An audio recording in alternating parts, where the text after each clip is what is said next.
Don't bother calling her. She's too scared to leave me, Jeremy sneered, lounging on the bed with a woman who was not his wife. I took a slow breath, my hands trembling slightly, and made a call. Not to my daughter, but to someone who would ensure justice. The October sun was warm on my face as I pulled into the driveway of my Cape Cod home. The rental agents, Allison and Mark, chatted in the car about staging ideas and the property's market potential. I had dreaded this moment for weeks. Even 5 years after my husband's passing, debts from his medical bills still hung over me like storm clouds. "This house is incredible, Mrs. Bennet," Allison gushed, her heels clicking across the wooden deck. 3 bedrooms, oceanfront, that porch, buyers will love it. I fumbled with my keys, heart heavy. This house held 40 years of memories. My late husband had proposed here. Emily, my daughter, had taken her first steps in the living room. Memories didn't pay bills, though. I pushed open the front door and murmured, "Frank always said he wanted to wake up to the..." Voices stopped me cold. Male and female, soft laughter drifting from upstairs. I motioned for the agents to stay back. As I crept up the stairs, my pulse thundered in my ears, each step creaking underfoot. The bedroom door was slightly ajar. Through the gap, I saw movement on my bed. A man's broad shoulders, perfectly styled hair, I knew him instantly. Jeremy Collins, my son-in-law. Beneath him, a young blonde woman ran her hands through his hair. "Not my daughter Emily."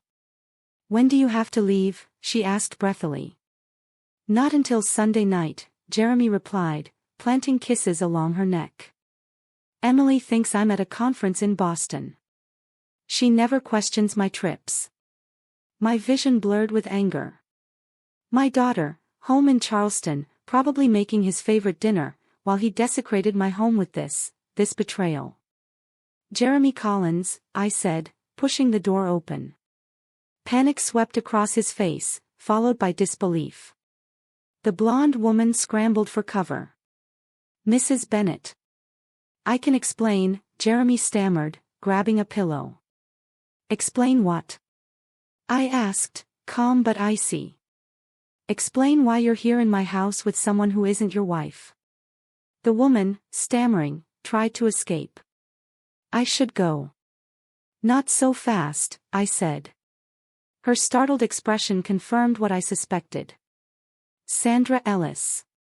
The marketing coordinator Jeremy had praised endlessly. Jeremy's arrogance faltered. "Emily doesn't need to know. This doesn't change anything." I stepped closer. "Emily deserves love, respect, and faithfulness. You've taken none of that seriously." He laughed. "Faithfulness? Come on, Mrs. Bennet. Emily's comfortable. She stopped trying years ago. Sandra appreciates what she has. Isn't that enough?" "Get out," I said quietly. "Hold on," he said, smirking. "You're selling the house, right? Maybe we can work something out." "Forget this happened." I stared at him. He had isolated my daughter, diminished her self-worth, and now he thought he could bribe me with convenience. "You're right," I said, calm. "I should tell Emily." His relief was instant. "Finally. She'll..." I dialed a different number, one I hadn't used in years. "Hello, Detective Harrison. It's Margaret Bennet. I think it's time we had that conversation about Jeremy Collins." His face drained of color. "Who?"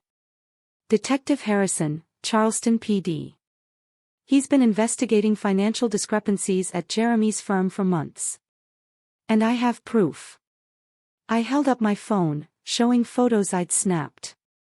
Sandra gasped. Jeremy lunged toward me, but I stepped back. "Be careful. Detective Harrison doesn't like threats to his friends." "I don't know anyone named Harrison," Jeremy muttered, voice shaking. "You will," I said. "Pack your things. You have 10 minutes before the authorities are called. Sandra tried to leave. Wait, you don't understand. Do you now? I asked. Mrs. Lawson next door has been watching your visits. Every weekend, every secret tryst, all documented. Jeremy spluttered. I was separated. Just waiting for paperwork. I glanced at him, incredulous. Emily isn't fragile. She's strong, independent, fearless. What she can't handle is a man who lies and manipulates every day.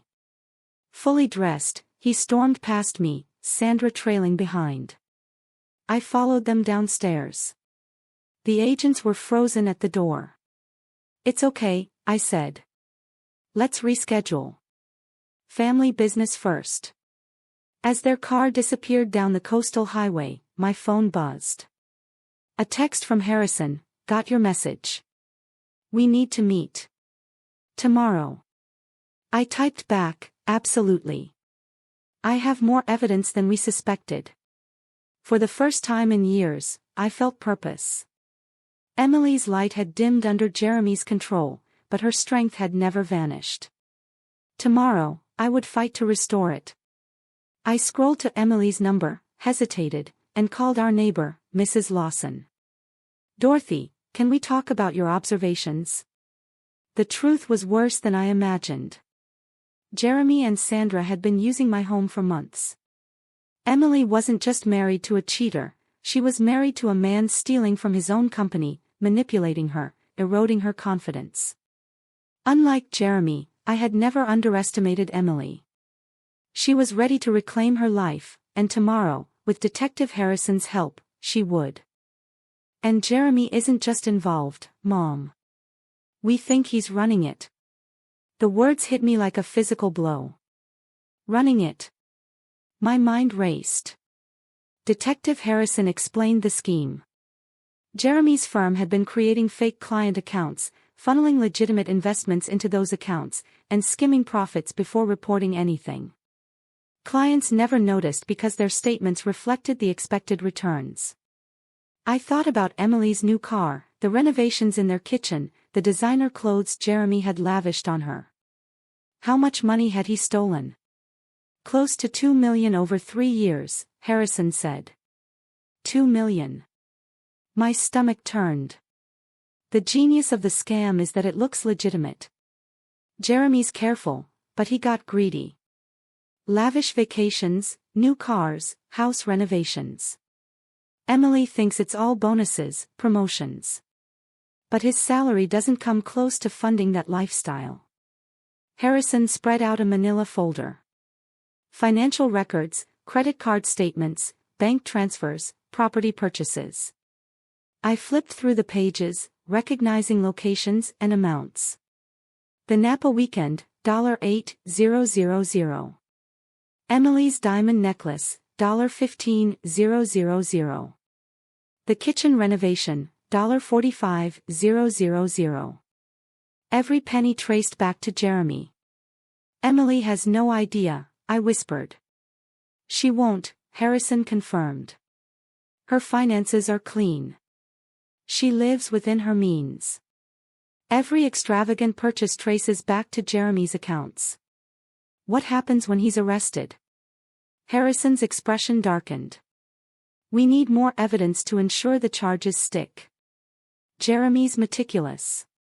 We suspect he's planning to disappear. New identity, offshore accounts. Classic white-collar exit strategy. I thought of Sandra, Jeremy's mistress, and of the way he had belittled Emily. He would leave my daughter holding the bag. Probably, Harrison said grimly. Her name is on some property and accounts. Even if she's innocent, authorities could scrutinize her. The anger I had held since yesterday boiled over. Jeremy wasn't just betraying Emily emotionally. He was setting her up to take the fall for his crimes. What do you need from me? I asked. Access to Jeremy, Harrison said. We need him to make a mistake. Right now, he's too careful. I smiled, recalling the arrogance in his voice just yesterday. I think I can help with that. Harrison frowned. This isn't a game. If Jeremy suspects you're working with us, he won't cooperate. Trust me, I said. I know exactly which buttons to push. That afternoon, I drove to Emily's home, my chest tight as I pulled into the pristine driveway.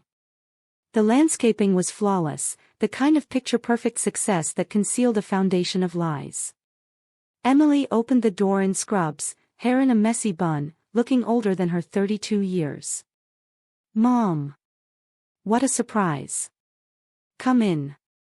She hugged me, and I smelled her familiar lavender lotion. I was in the neighborhood, I said smoothly. Thought I'd stop by. Emily led me inside, pointing to new furniture. Do you like the sofa? Jeremy surprised me with it last week. It's beautiful, honey. Business must be booming. Oh yes, very. Jeremy keeps getting bonuses. Sometimes I feel like I'm married to a stranger, this successful businessman. Her laugh sounded hollow. I remembered the old Emily, the one who had laughed without reservation, fearless, confident. Emily, can I ask you something? Of course. Do you ever miss your old life? Before all this, success. Emily's smile faltered. What do you mean? You used to paint. You had that little studio, terrible lighting, staying up until 3 a.m. working on canvases. That was a long time ago, Mom. I was happy. I'm happy now. She wouldn't meet my eyes. Are you? I asked softly. The old Emily, the fearless one, flickered in her expression. Jeremy says pursuing my passions is selfish when we're building a life together, she finally said. But what about your life, Emily? What do you want? I want what we have, security, stability, a nice home. Her voice sounded rehearsed. And Jeremy? I asked. Her expression tightened. Why are you asking?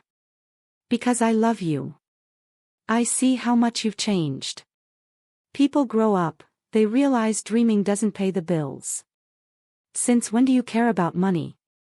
Since I realized how hard life is without it. Emily abruptly stood. Would you like some coffee? I just made a fresh pot. I followed her into the kitchen, noting the granite countertops, high-end appliances, and wine fridge that probably cost more than my car. If something happened, if everything fell apart, would you be okay? I asked. She froze, coffee pot in hand. What do you mean? Are you prepared to take care of yourself? Your own savings. Your own plans. You're scaring me, Mom. Are you sick? No, sweetheart. I worry about you depending on someone else entirely. Emily sat down, coffee in hand. Jeremy takes care of me. He makes sure I have everything I need. But what do you need, Emily? Really need? Her composure cracked. I need not to worry about money. I need to feel safe. I need someone to truly want me. Oh, honey, I reached for her. She stepped back. Don't look at me like that. Like what? Like pitying me. I'm not. I'm proud of you. You're smart, talented, compassionate. You could do anything. I am something. I'm Jeremy's wife. The word stung. She had become a reflection of someone else's success, her own independence masked. My phone buzzed. A text from Harrison, we may need to move faster than expected. Can you meet tonight? I watched my daughter, fragile amid the luxury surrounding her. Whatever came next, it would shatter the life she believed she had, but maybe, carefully, it could also save her. That evening, I met Harrison at the police station. Fluorescent lights cast harsh shadows as he spread files across the desk. We intercepted communications between Jeremy and an offshore banking contact, he said. He plans to transfer remaining funds and vanish within 2 weeks. 2 weeks. My heart raced. And Emily? That's the problem. Jeremy has been setting her up for months, joint accounts, forged signatures, property in her name. She could face criminal charges. Harrison showed me documents. Signatures Emily hadn't seen, bank accounts she didn't know existed, credit cards opened in her name to fund Jeremy's lifestyle. Could she go to prison? I whispered. Not if we prove she was manipulated. But we need evidence of coercion. Proof that Jeremy deliberately deceived her. I can get that evidence. Too dangerous, Harrison said. Jeremy is arrogant. He underestimates me, I said grimly. Harrison leaned back. Explain. Tomorrow is Emily's birthday. I'll throw her a party. Invite all her old friends, the ones Jeremy isolated her from, and some of his colleagues. Harrison frowned. To what end? At parties, people talk. Drinks are involved. Jeremy will want to maintain his image, he'll brag, he might slip. That's risky, Harrison said.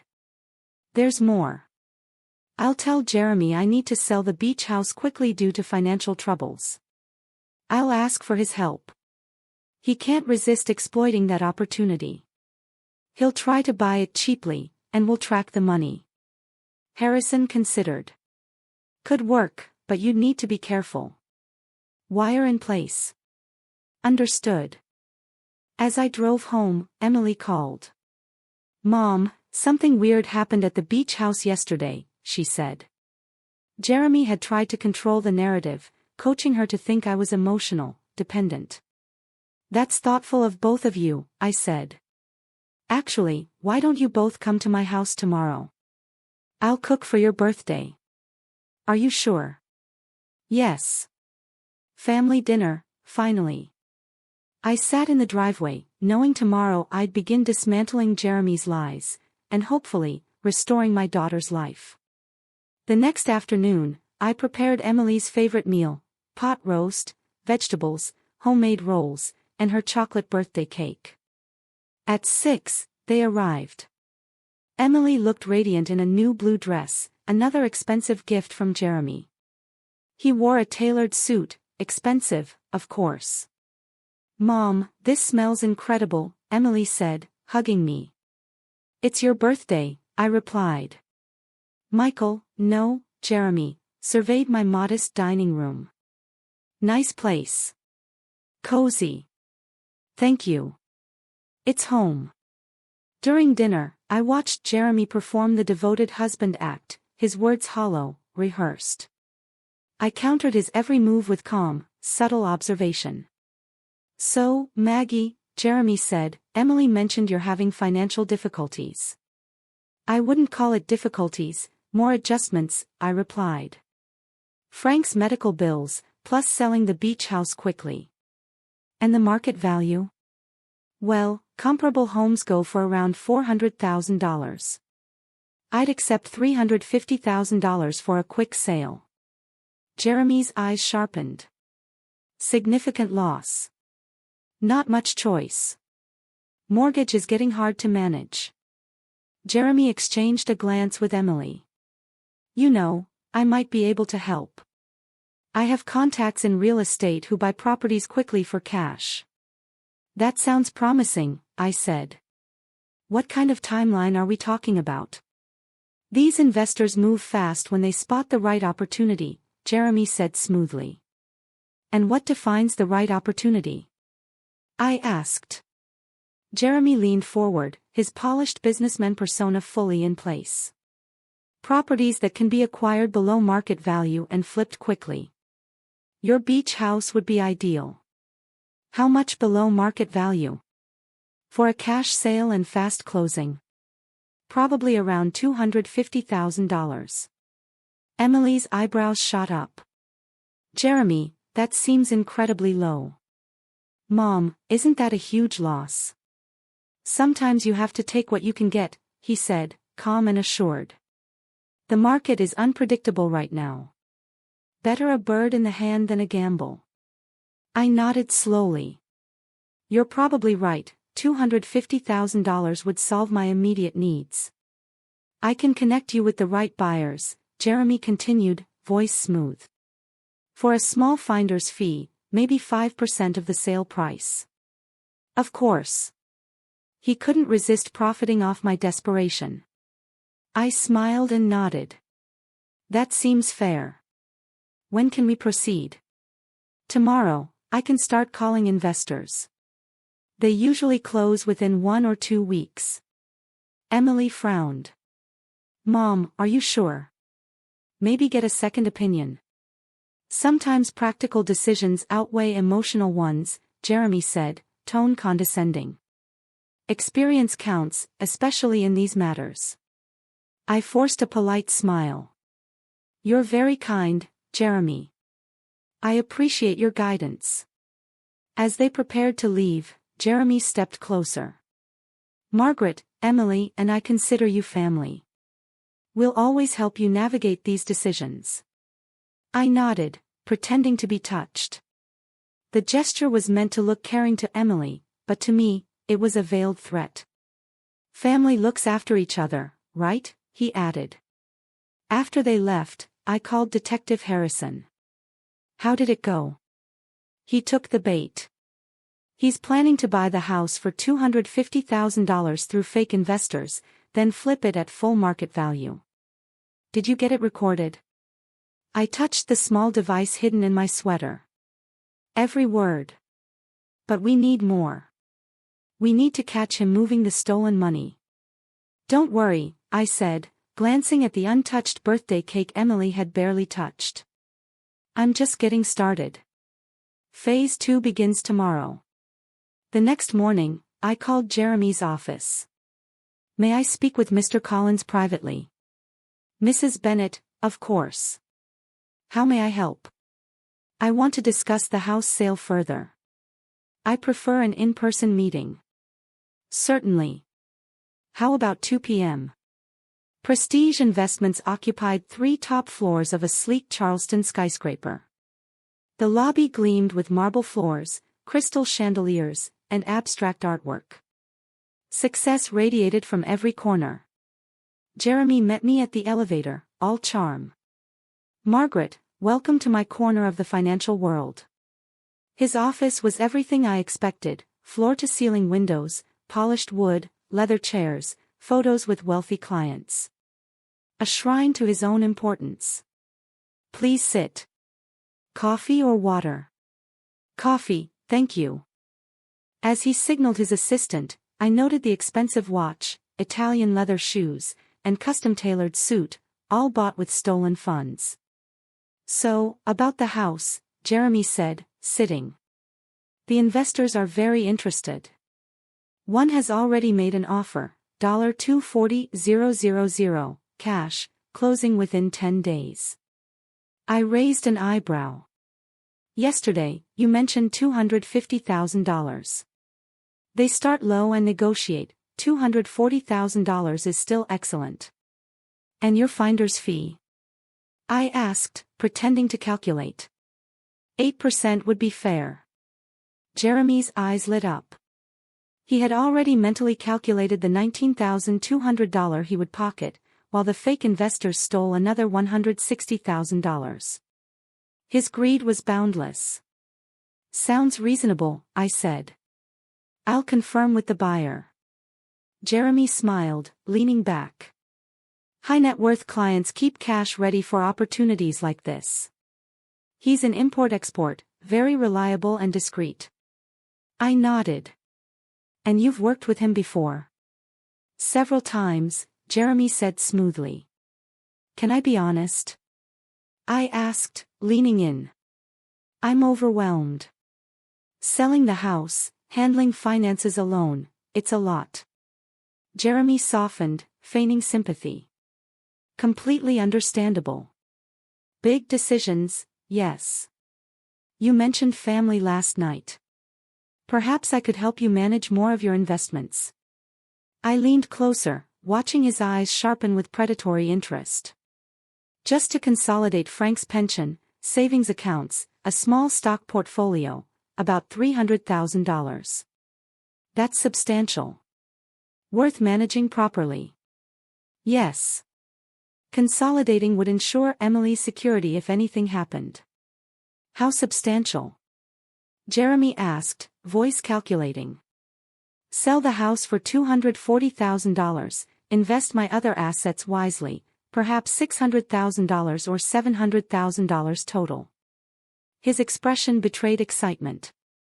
He was already planning to steal twice, once on the house, again on my investments. That would provide Emily security, he said carefully. I could appoint you as executor, someone trusted to oversee her future. Of course. Executors receive a small fee, typically 2 to 3% of the estate. Jeremy's greed now extended to my inheritance. No limits. Reasonable. Should we start paperwork? Absolutely. I'll have my assistant prepare documents this afternoon. I stood, pausing. One more thing, my current advisor is intrusive, asking for receipts for family gifts and home improvements. Jeremy froze slightly. Receipts? Exactly. He questions personal financial decisions, even gifts to Emily. Intrusive and unnecessary. Jeremy nodded, masking irritation.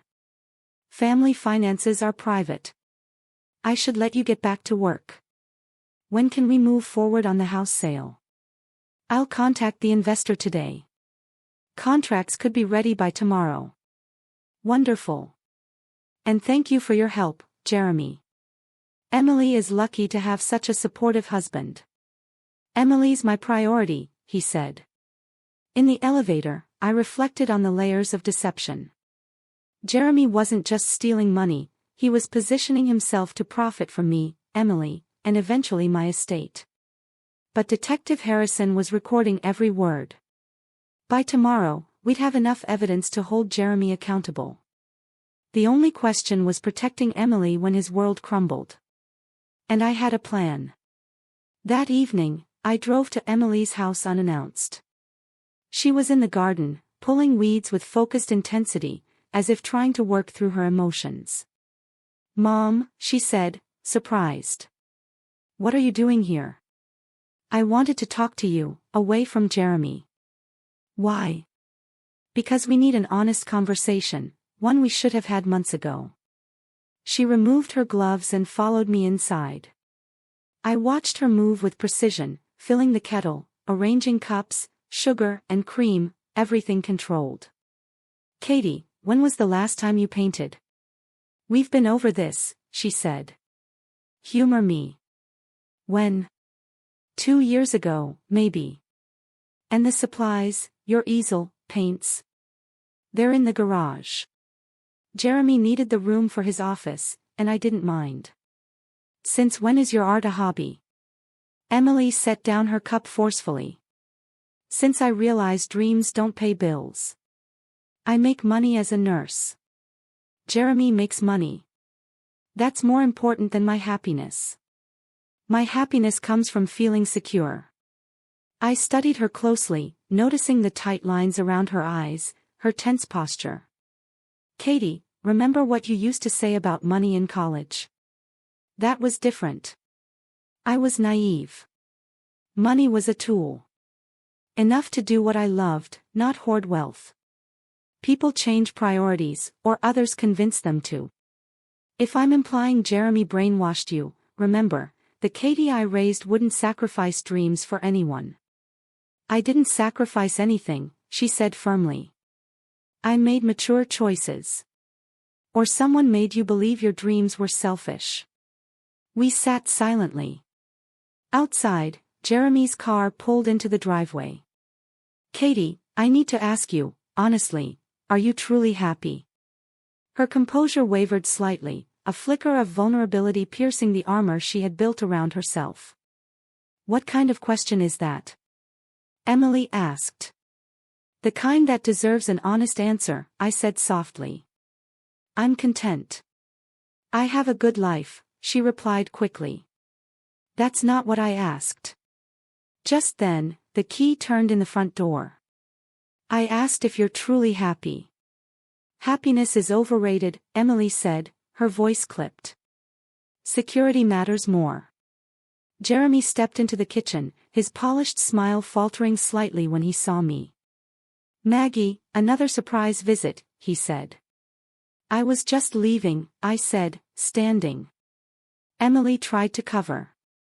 Mom and I were just catching up. Of course. I hope it wasn't anything serious, Jeremy added, glancing pointedly at me. Just family things, Emily said, avoiding my gaze.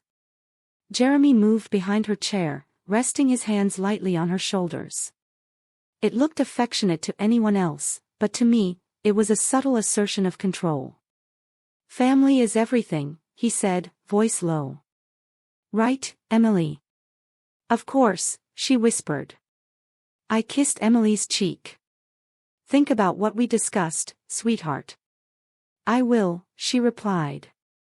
As I drove home, I couldn't shake the memory of Emily flinching when Jeremy touched her shoulders, the tiny sigh of relief when I left. She was living in a gilded cage, convinced it was protection. Tomorrow, that cage would shatter. The only question was whether she would see it as freedom, or chaos. My phone buzzed.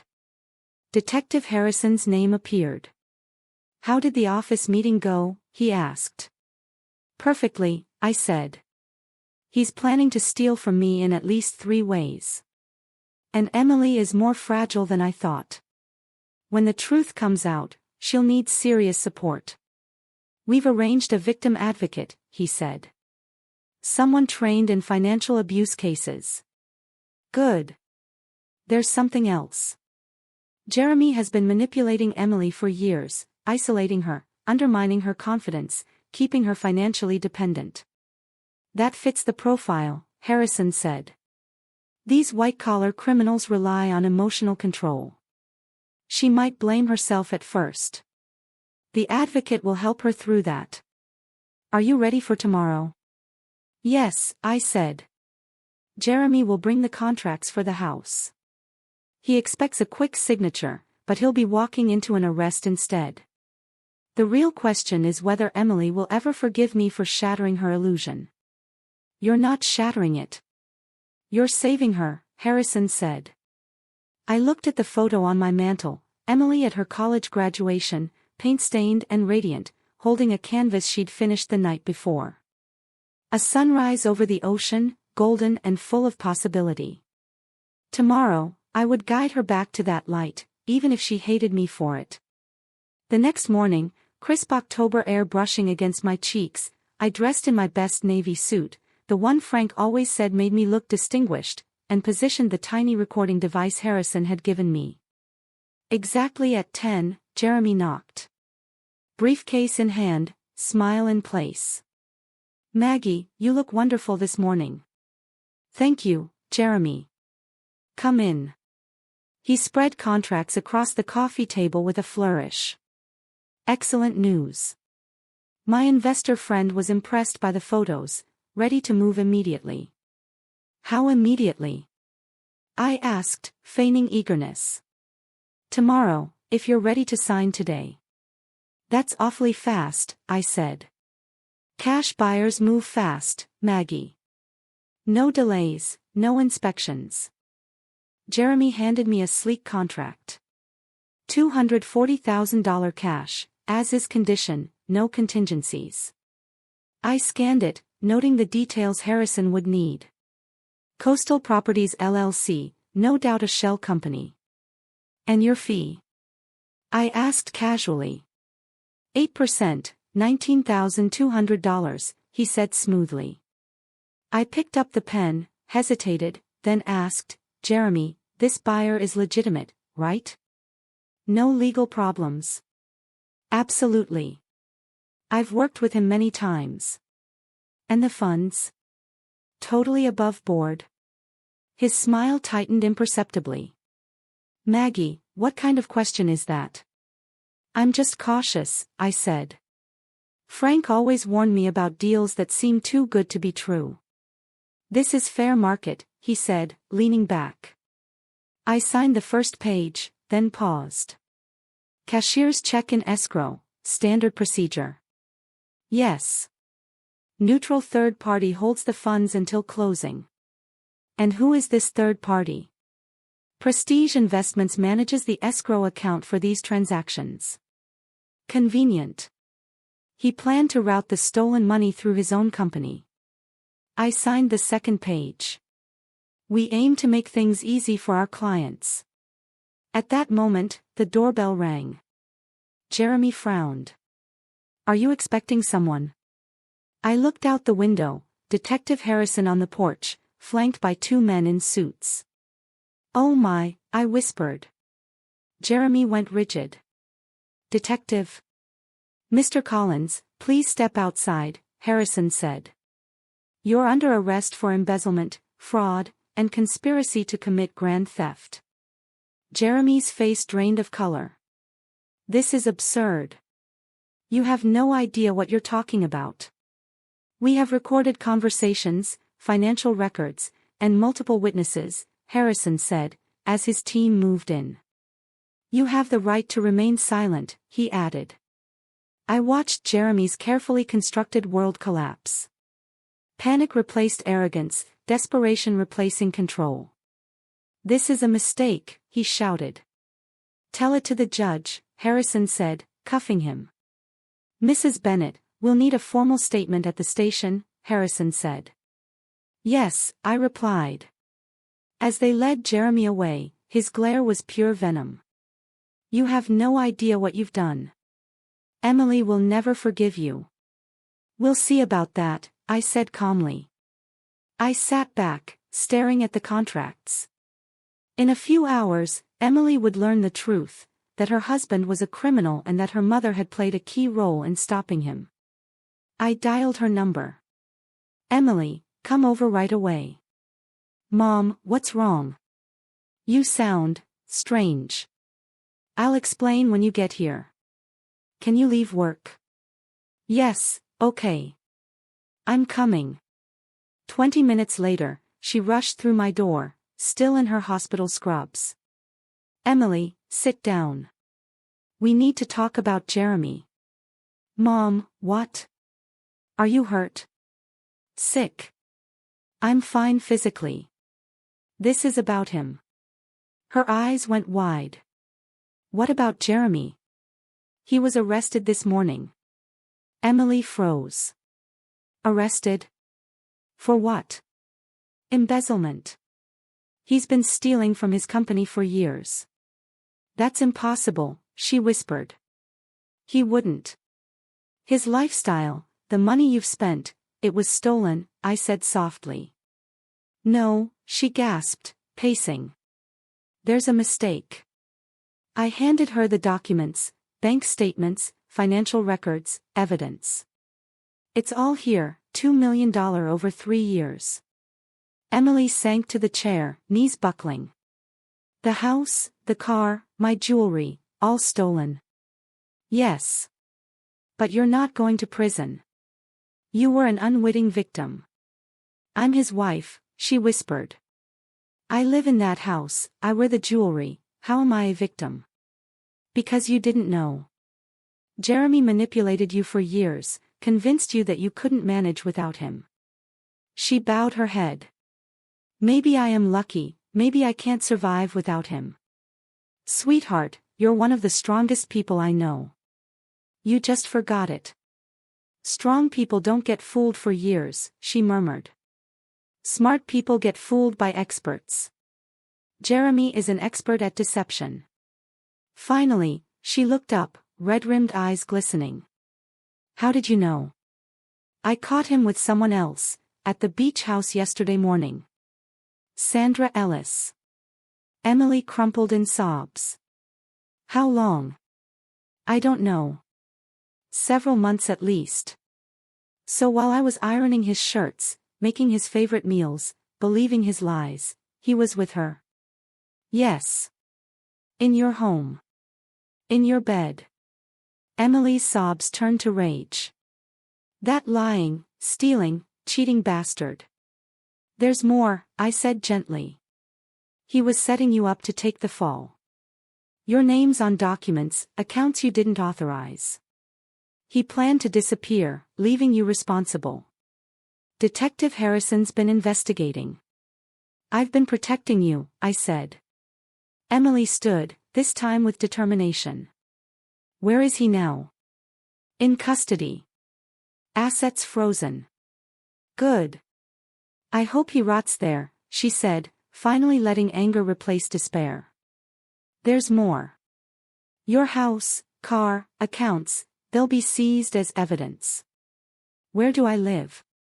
With me. As long as you need. She laughed bitterly. Back where I started.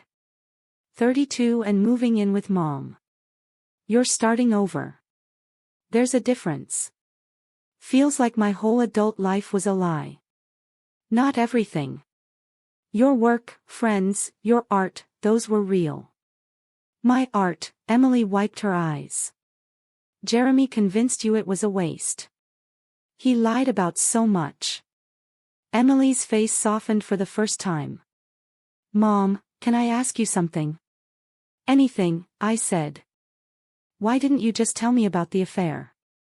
Emily asked, her voice shaking. Because if I'd told you, you'd have blamed yourself, I said gently.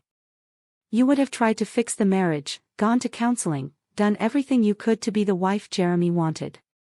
You're probably right, she admitted quietly. But now. I know the truth. He's not just unfaithful, he's a criminal. Someone who would have destroyed my life to save his own. Emily nodded slowly. Then there's nothing to fix. Nothing to save. Nothing worth saving. She took a deep breath, straightening her shoulders, and for a moment, I saw the fearless young woman she had always been. So, what do we do now? 3 days later, I found Emily in my garage, surrounded by dusty canvases she had retrieved from her home before the FBI sealed it as evidence. Finding anything interesting? I asked, setting a cup of coffee on the workbench. I forgot I painted this, she said, holding up a small canvas, a portrait of Jeremy from early in their marriage, painted when she still saw him through rose-colored glasses. And what are you going to do with it? I asked. Emily hesitated, then picked up a tube of black paint. Something therapeutic. I watched as she squeezed the paint onto the canvas, using a palette knife to smear his face until the features were gone entirely. Better? Much, she said, wiping her hands on an old towel. I've decided, she continued, I want a divorce immediately. I want my maiden name back, and I want to testify against him in court. Are you sure about the testimony? It'll be difficult. Moments of steel in her voice reminded me why I had always admired her. He stole $2 million and planned to let me take the fall. People need to know exactly who he is. There was more. I've been looking at apartments, Emily said. But everything decent requires first month, last month, and security deposit. I don't have that kind of money. What about your savings? Frozen along with everything else. The FBI says it could take months to separate what's mine from what was stolen. You can stay here as long as you need. I appreciate that, she said. But I need my independence. I've been dependent too long. I understood completely. What if I co-signed a lease? Just until your finances are sorted out. You wouldn't be asking. You'd be offering. We hugged, and for the first time in years, it felt like hugging my real daughter, not the diminished version Jeremy had molded. There's one more thing, I said. Detective Harrison called. Jeremy's attorney is trying to negotiate a plea deal. A plea deal? Yes. Reduced sentence if he returns the money and cooperates regarding employees involved. And the prosecutor? They want to know if you'll make a victim impact statement. Emily's jaw tightened. What would I say? The truth. How his crimes affected you. What it's like to discover your entire life was built on lies. Would it help put him away longer? Probably. Then yes. Absolutely yes. That afternoon, we drove to downtown Charleston. Emily had dressed carefully in a simple blue suit, exuding both professionalism and credibility. Assistant District Attorney Sarah Morgan greeted us with sharp eyes and quiet authority. "Mrs. Collins, thank you for coming in." "Ms. Thompson now," Emily corrected. "I've restored my maiden name." "Of course, Ms. Thompson. Can you describe your husband's behavior? Any attempts to control finances or limit your independence?" Emily drew a deep breath and began to speak. She recounted the gradual isolation, the way Jeremy pushed her away from friends and activities, insisted on managing all their finances. "He told me I was bad with money, too trusting, naive," she said. "Eventually, I started to believe him." "What about your career?" "He tolerated it," Emily said. "But often reminded me I should focus on home instead of other people's problems." As she spoke, I saw her posture straighten. The defeated woman from 3 days ago was gone, replaced by someone reclaiming her life. "Ms. Thompson, your testimony could be crucial for the trial," Sarah said. "I'm willing. Let them try to spin it any way they want. I have nothing to hide." The trial began on a crisp Monday. I watched from the front row as Emily took the stand in a simple gray dress, embodying quiet strength. Jeremy sat at the defense table, looking less like the confident businessman and more like a small, desperate man stripped of his veneer. "State your name for the record," the prosecutor requested. "Catherine Thompson," she said. "Ms. Thompson, were you aware your husband was embezzling funds?" "No. Not at all." The defense attorney stood. "Isn't it true you enjoyed a lifestyle far beyond what your combined salaries could support?" Emily's voice remained steady. "I trusted him. I believed the money came from his success, from bonuses and profits." The attorney pressed. "You never looked at bank statements, never questioned tax returns?" "My husband convinced me I couldn't handle finances," Emily said. "Trusting him wasn't ignorance, it was belief in someone I loved." Despite the attacks, she stayed firm. She hadn't known about the crimes. She had trusted her husband, yes, but she had never participated. Then James Morrison, Jeremy's business partner, took the stand. "I suspected something was wrong about 2 years ago," he admitted. "Jeremy tried to recruit me, promised I could earn $50,000 with minimal risk. I said no, but didn't report him." "Why not?" the prosecutor asked. "Because he threatened me. He said my wife's name was on enough documents to send her to prison." The courtroom gasped. Everyone now understood Jeremy's plan. He had deliberately tried to frame Emily as insurance against getting caught. During recess, Emily found me in the hallway, tears streaming. "He was planning to blame me," she whispered. "From the very start." "You weren't blind," I said. "He's a sociopath. Trusting him doesn't reflect weakness, it reflects love. And now you're seeing clearly." That night, reviewing testimony, Emily made an announcement. "I'm going to write a book. About financial abuse in marriages. About how capable women can be manipulated and controlled." "That's a wonderful idea," I said. Her brilliance, compassion, and insight would help others recognize warning signs and reclaim their lives. The jury deliberated only 6 hours. Guilty on all counts. Jeremy Collins was sentenced to 12 years in federal prison and ordered to pay $2.3 million restitution.